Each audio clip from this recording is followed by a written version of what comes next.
اعوذ باللہ من الشیطان الرجیم بسم اللہ الرحمن الرحیم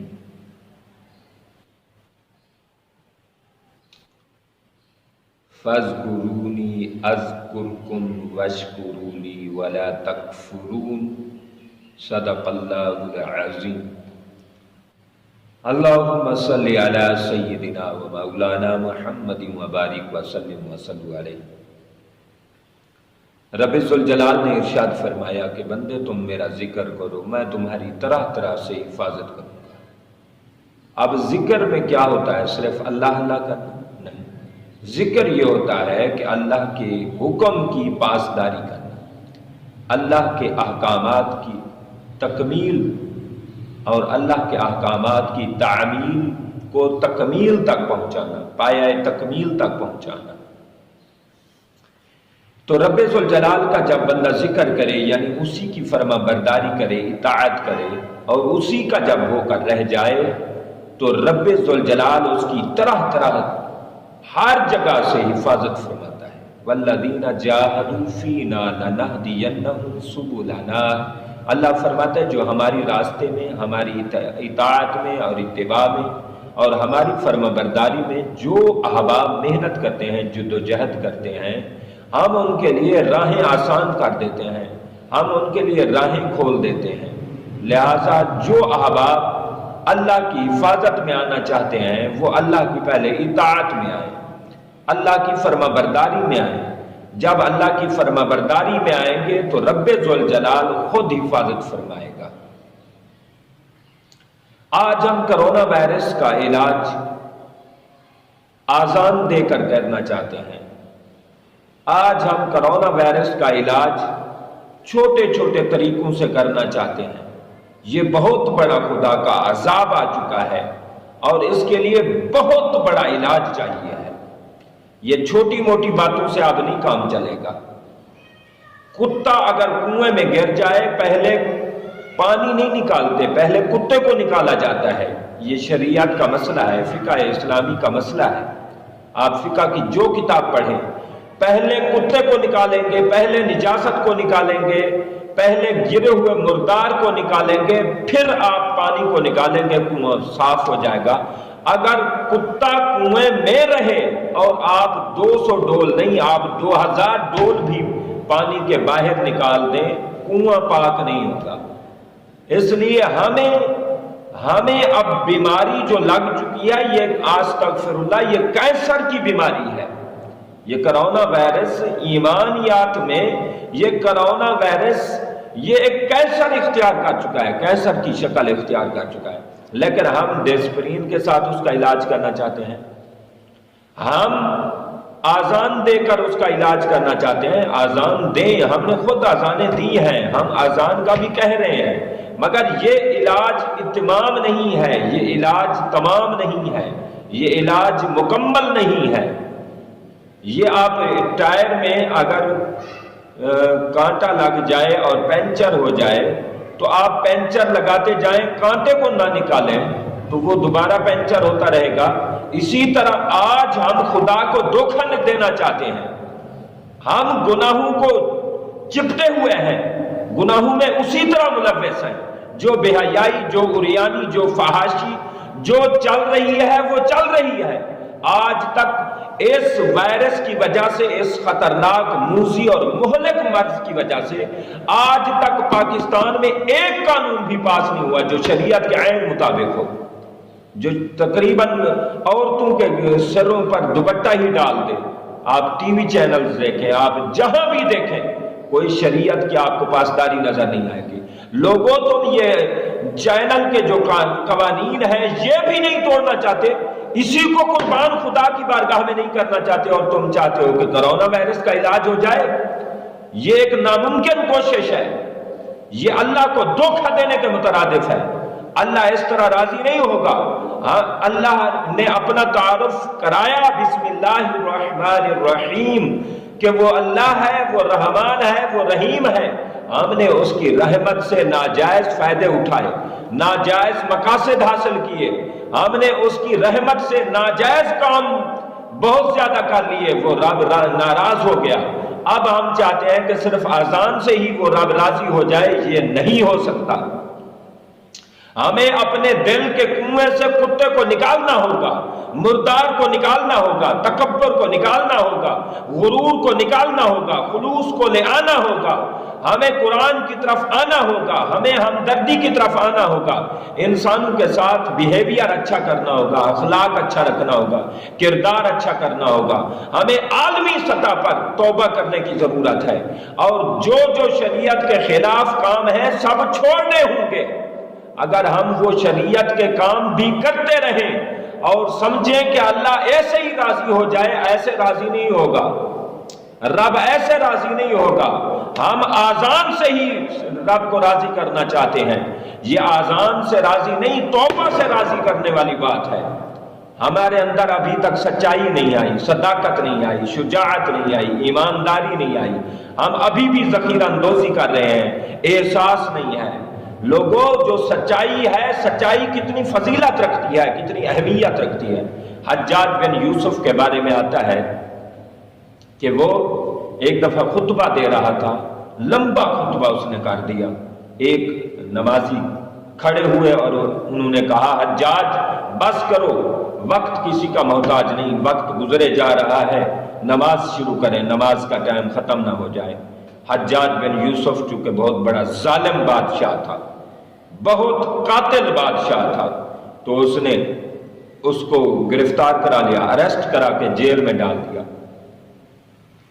تو حجاج بن یوسف نے اس سے کہا کہ میں ایک شرط پر معاف کروں گا، عوامی رائے میں پہلے جانتا ہوں، پھر میں اس سے پوچھوں گا۔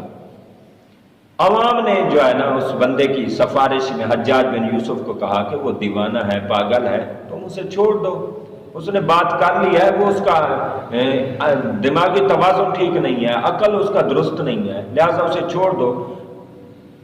اور یہی بات پھر عوام جو ہے نا اس بندے کے پاس، اس قیدی کے پاس لے گئے اور کہا کہ تو صرف ایک دفعہ کہہ دے کہ میں دیوانہ ہوں تو حجاج کی طرف سے ہم تجھے چھڑوا لیں گے۔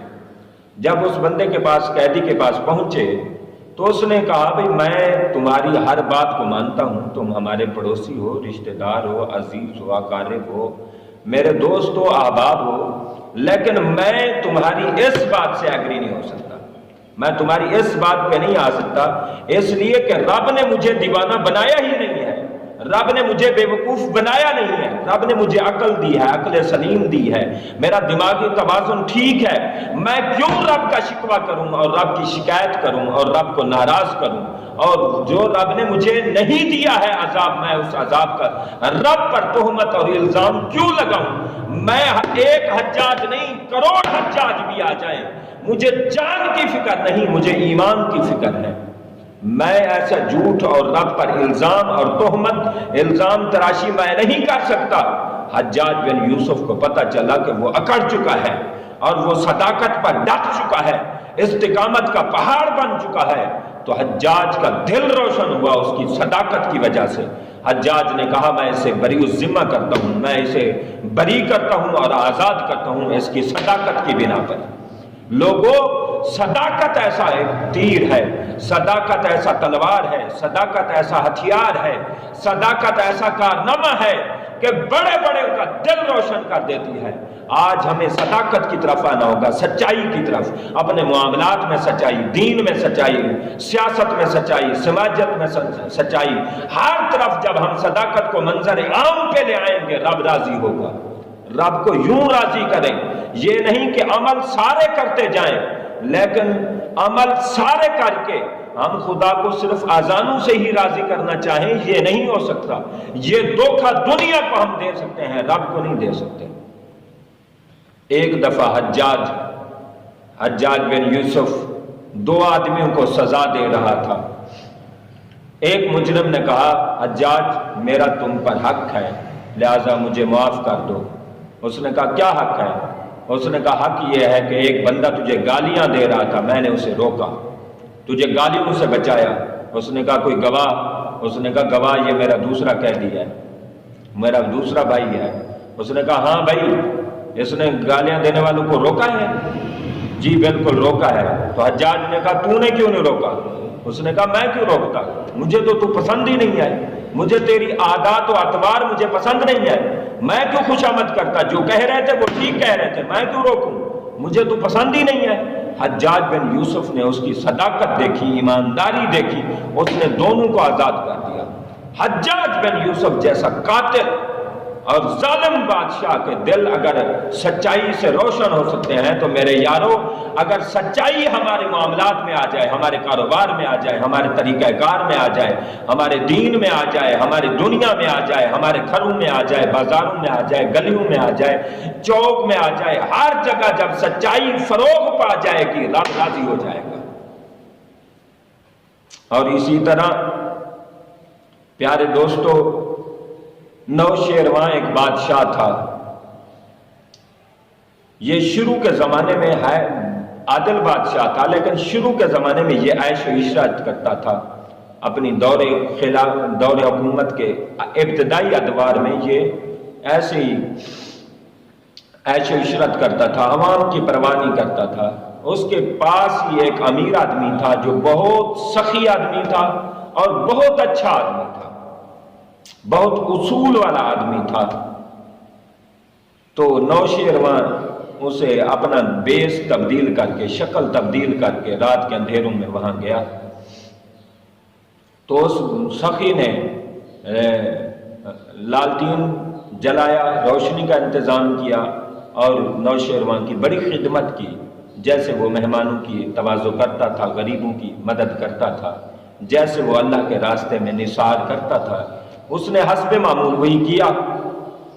تو نوشیروان نے دیکھا کہ اس کے جو سخی ہے اس کے گھر میں بہت بہترین انگور لگے ہوئے ہیں اور انگور کا باغ ہے اور پورا پکا ہوا ہے۔ نوشیروان نے جب اپنی خدمت دیکھی نا، بڑی خدمت دیکھی، تو اس نے کہا یار میں تجھے چونکہ میں سیر و تفریح کرتا رہتا ہوں، میرے پاس سورسز بہت زیادہ ہیں، اللہ نے بہت ذرائع عطا کیے ہیں، میں اپنے جب وطن پہ گھر جاؤں گا مجھے کوئی چیز بتا کہ میں تجھے تحفہ دوں، کوئی چیز بتا میں تجھے گفٹ کروں۔ اس نے کہا مجھے کیا گفٹ کرنا ہے؟ اچھا ایسا کرنا، مجھے انگور تحفہ بھیجنا۔ اس نے کہا ہے انگور تو بھائی تیرے گھر میں اتنے پکے ہوئے ہیں، اتنی لاجواب فصل تیار ہو چکی ہے، اتنی بہترین فصل تیار ہو چکی ہے، انگور تو فرمائش کر رہا ہے، ڈیمانڈ کر رہا ہے، اس کی کیا وجہ ہے؟ اس نے کہا وجہ یہ ہے کہ یہاں ہمارے علاقے کا جو بادشاہ ہے وہ ظالم ہے، اس نے 10واں حصہ اپنے لیے مقرر کیا ہوا ہے، تو ہم نے بادشاہ کے ساتھ معاہدہ کیا ہوا ہے کہ 10واں حصہ ہم بادشاہ تجھے دیں گے۔ تو جب تک بادشاہ کو پتا ہے کہ فصل تیار ہو چکی ہے، پک چکی ہے، فصل ضائع ہو رہی ہے، لوگ کھا رہے ہیں، لوگ خیانت کر رہے ہیں، لیکن اسے پرواہ نہیں ہے، وہ اپنی میں لگا ہوا ہے، اپنی عیش و عشرت میں لگا ہوا ہے، وہ لینے ہی نہیں آیا، وہ ابھی ٹیکس اکٹھا ہی نہیں کرا رہا۔ تو لہٰذا جب تک بادشاہ 10واں حصہ نہیں لے لیتا، بادشاہ یہاں سے 10واں حصہ نہیں لے لیتا، اس وقت تک یہاں سے کھانا میرے لیے حرام ہے، میرے گھر کی فصل ہے لیکن میں نہیں کھاؤں گا، مجھے تم انگور ہی تحفہ بھیجنا۔ تو بادشاہ نوشیروان کا دل نرم ہوا، دل موم ہوا، اس نے کہا میں اتنا ظالم بادشاہ ہوں کہ لوگوں کو بڑی تکلیف ہے مجھ سے، لوگ مجھے بددعائیں دے رہے ہیں، لوگ میری ناانصافی پر، لوگ میرے ظلم پر مجھے بددعائیں دے رہے ہیں۔ اس وقت سے نوشیروان نے عہد کیا کہ جب تک میری زندگی ہوگی میں انصاف سے رہوں گا، لوگوں کے ساتھ اچھا برتاؤ کروں گا، اچھا سلوک کروں گا، لوگوں کے ساتھ حسن سلوک کروں گا، لوگوں کے ساتھ رحم کروں گا جب تک میری زندگی ہے۔ اس نے کہا یہ میرے جیسے بادشاہ کے حقوق اتنا خیال کرتا ہے، میرے حق ادا کیے بغیر تیار فصل اپنی نہیں کھا رہا۔ تو بادشاہ کے دل میں بڑی عجیب کیفیت ہوئی، اس نے توبہ کی اور نوشیروان ایسا عادل بادشاہ بنا کہ کائنات میں اور تاریخ میں اس کے نام روشن ہو گئے۔ لوگوں جب سچائی آ جائے، جب ایمانداری آ جائے ہماری زندگیوں میں، ہمارے کردار میں، اخلاق میں، پھر دیکھیں یہ کرونا وائرس کیا چیز ہے، ہم لوگوں کو مدد کریں، ایک دوسرے کی مدد کریں۔ آج حال یہ ہے ہم اتنی کرونا وائرس میں اتنی زیادہ اموات دیکھ رہے ہیں، اتنی ڈیتھس دیکھ رہے ہیں، اس کے باوجود ہمیں کوئی فکر نہیں ہے۔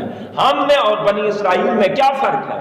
بنی اسرائیل نے بھی تو اللہ رب العالمین نے بالکل پہاڑ بنی اسرائیل کے سروں پر کھڑا کر کے کہا کہ اب مجھے مانتے ہو کہ نہیں؟ بنی اسرائیل والے اس وقت رب کو مان گئے تھے۔ آج ہمارے سروں پر کئی خوف و خطرات کے بادل منڈلا رہے ہیں، کئی بادل چھا چکے ہیں، لیکن اس کے باوجود بھی آج ہم نہیں مان رہے۔ ہم تو بنی اسرائیل سے بھی گئے گزرے ہیں، اور ہم کرونا وائرس میں اللہ سے معافی مانگے، توبہ کریں، ہم اعلیٰ چیز رب سے مانگے۔ ہم تو روزی مانگ رہے ہیں، کھائیں گے کہاں سے؟